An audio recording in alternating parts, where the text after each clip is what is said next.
Hi and good day everyone. I am Kela Ana Unjang along with my partner Nafrusha Alia Binti Abdullah. In this video critic presentation for the subject EIC503, we will be analyzing the popular political drama series which is called The Designated Survivor, created by David Guggenheim.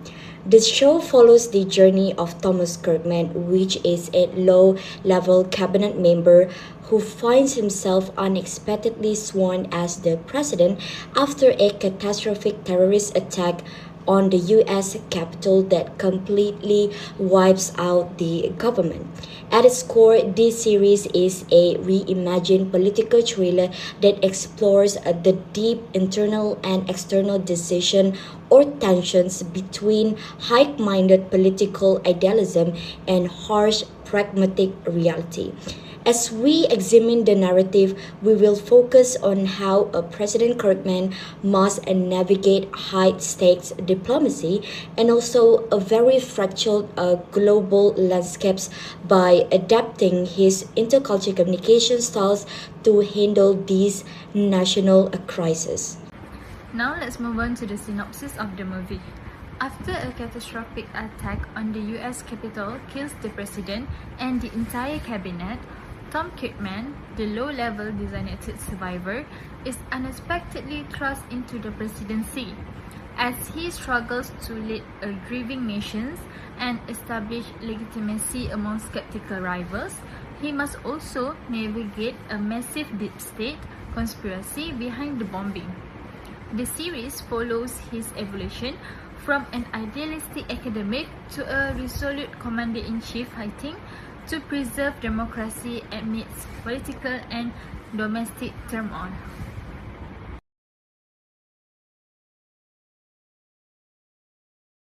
You can begin by removing your destroyers from the Strait of Hormuz. Mr. President, excuse me, but I believe you have been misinformed.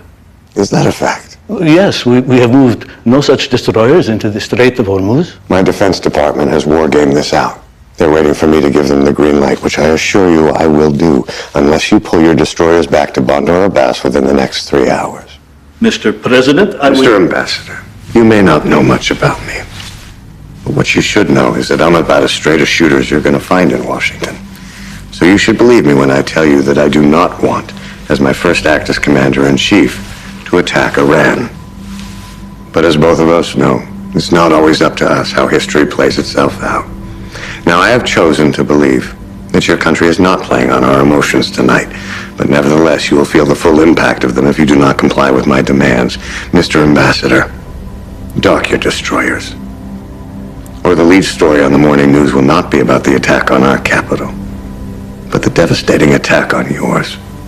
Please, Mr. Ambassador, let's not get off on the wrong foot here tonight. Mr. President, I will speak with my government. Thank you, Mr. Ambassador. Let's move on to our first intercultural dimension that is displayed in this political drama series, which is a direct communication style. By definition, a direct communication is an intercultural style where a speaker true's intention, core needs, and immediate demands are stated explicitly and literally within the verbal message. So it leaves absolutely no room for reading between the lines. In general cross-culture context, this approach favors complete transparency and also ambiguous boundaries over diplomatic subtlety to prevent any dangerous misunderstandings. We see this perfectly illustrated in Season 1 of the political drama series in Episode 1 between the timestamps of 36 minutes 4 seconds and 37 minutes 51 seconds when President Kirkman confronts the Iranian ambassador. Instead of relying on traditional Marx political pleasantries, Kirkman delivers a blunt, explicit ultimatum. He lays out his terms completely unfiltered, demanding that Iran dock its destroyers immediately or face a devastating military attack from the United States. By outlining this a precise timeline and the exact military consequences that will follow if his demands are ignored, he leaves a zero room for misinterpretation and also using literal directness as a tool to project raw presidential authority early in his administration. General, one day if you become president, you can make that call. But as long as I am and one of our own is unaccounted for, we do nothing that will jeopardize their safety any further. I agreed to 12 hours. These terrorists came to our home. They killed our people. Any sacrifices we make to eradicate them from the face of the earth are sacrifices worth making. When a snake's in your kitchen, you don't invite it to dinner, you cut off its head. You make a good point, General. And seeing that this is my kitchen, I am relieving you of your command effective immediately. What? General, you are fired.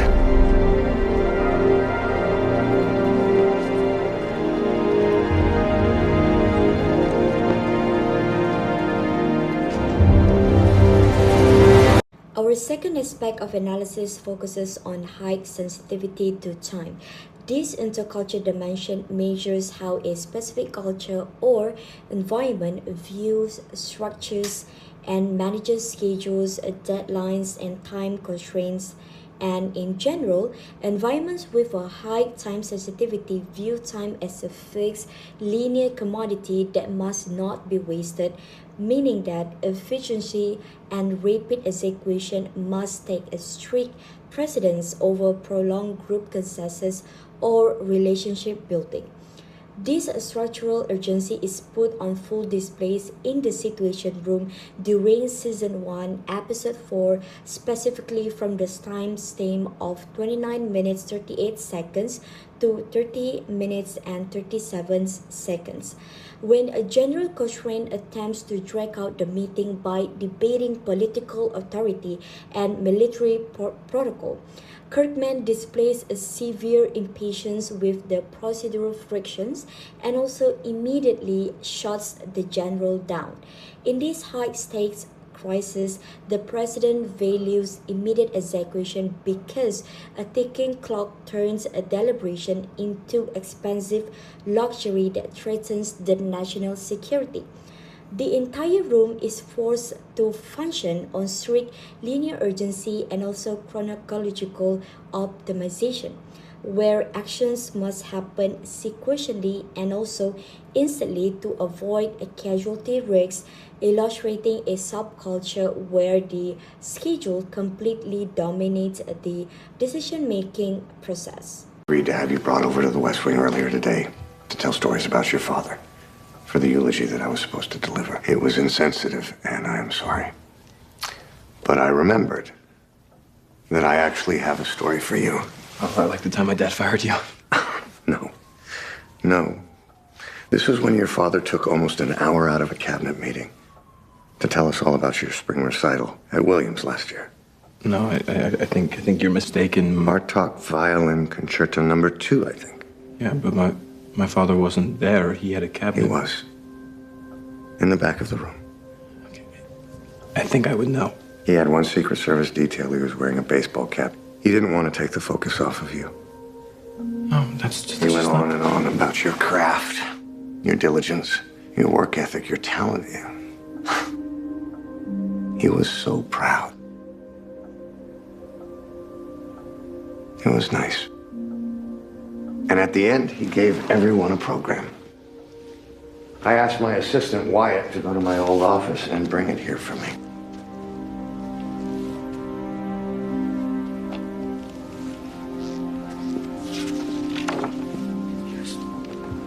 He was there? Tyler, I think he was always there.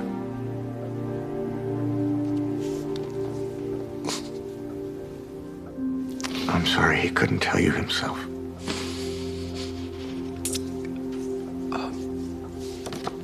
Do you mind if I... That would be my honor. It's why I asked you here.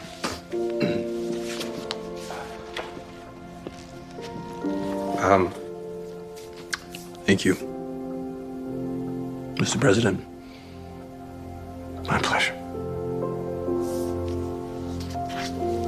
Moving forward to the next aspect of the analysis is emotionalism.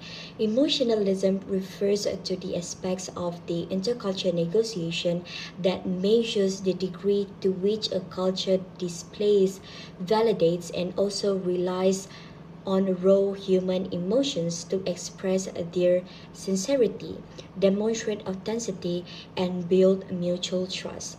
In general contexts, highly effective or emotional environments dictate that communications cannot be purely transactional or objective, meaning that visceral connections must be felt before they accept someone's credibility and also authority.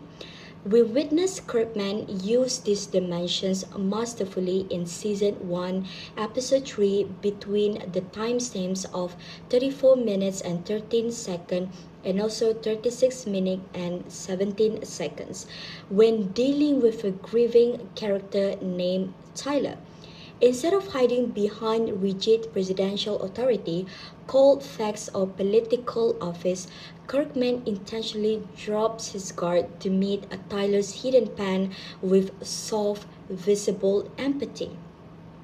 He bypasses data and legal arguments entirely, choosing instead to connect through a moving, personal story that completely melts Tyler's defensive walls.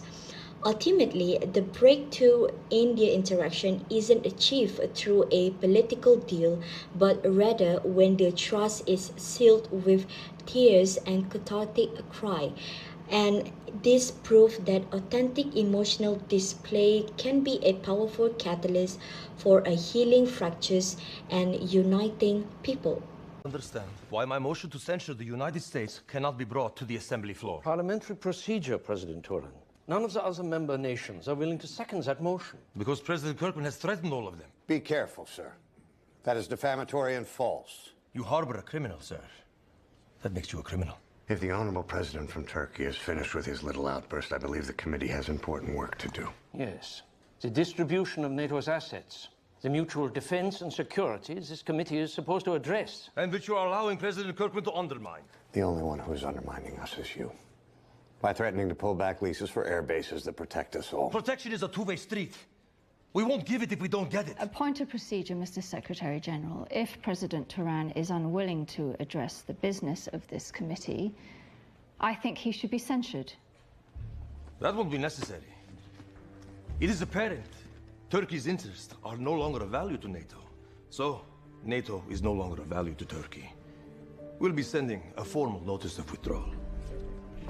Now we move on to the first aspect for my aspect 1, which is taken from season 2, episode 1. So, the aspect here is the power distance. So, I'll tell you the aspect definition. It is the extent to which less powerful members of society, organizations, or family expect and accept an unequal distribution of power. So, in this movie, Russia and Ukraine tend to be seen as high power distance cultures. People respect hierarchy, authority, titles, and formal structure.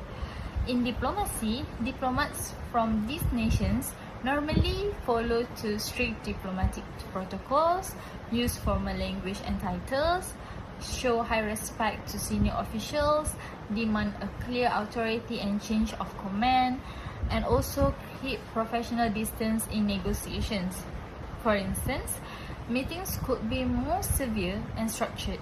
There is a tendency to look to the top leaders for decisions rather than to see them as the result of open discussion among all. My country Has done absolutely nothing but sit on its hands, not a single overture to the hijackers. Yes, because they do not listen to us. And your country, Ambassador Pavlov, Does not negotiate with terrorists. especially with the ones they're paying. Mr. President, I fear you are seriously No, misinformed. sir.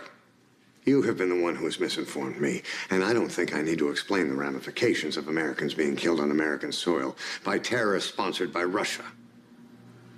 You are upset. We all are. Many of us have friends on that plane. So, we should all proceed with caution. There's a Russian proverb, "Хороший друг, осторожный друг." A cautious friend is a good friend. I prefer. Говорю, нет, не слова, а дела. My wife's family is Russian. Her grandparents didn't want her dating a poor academic, so I learned their language in an effort to win them over. Because I'm thorough. If a single person is hurt on that plane, let me explain how thorough I will be. I will wake up every morning determined to punish those who are responsible. And when your bosses start calling, trying to figure out why we've severed diplomatic relations, and the sanctions just keep mounting, 2 names will be used in my explanation. Sobeniatna. Sobeniatna. That'll be all. Next, we move on to the aspect 2 for aspect 2 and aspect 3. For the second aspect, which is the emotional intelligence, which is taken from season 2, episode 7. So, I'll tell you the definition as well. It is the ability to recognize, understand, and manage your own emotions, as well as influence and empathize with the emotions of others. So, in this movie, Turan's manner in which emotion is negative emotion. He is making impulsive accusations and no effort to build a connection or trust. This kind of behavior may lead to conflict, especially in cultures that value honor and group harmony. And Western negotiators argued with intelligence and dignity, supporting their position strongly but without personal attack. This demonstrates a cultural dissimilarity in the way people express emotion and show respect. And the scene also illustrates the adverse effects of emotional differences and highlights the role of the lack of tactical empathy as a barrier to the intercultural dialogue. And for the last aspect, which is aspect 3, which is also taken from aspect 2, from season 2, episode 7, which is the tough negotiation styles. So, in this movie, President Turan is a negotiator. He speaks in a way and makes accusations against the US. So, he also threatens to leave NATO to get what he wants. The other side takes an approach. They focus on rules and the facts. So they manage the agenda in a systematic way. The problem is that they have different styles. These styles come from their cultures and political views. This makes things more tense and make it harder for them to work together to solve the problem. So, to conclude, their disagreement worsens the tension and makes it less likely that they will be able to solve the problem together. So, I guess that's all from us. Thank you.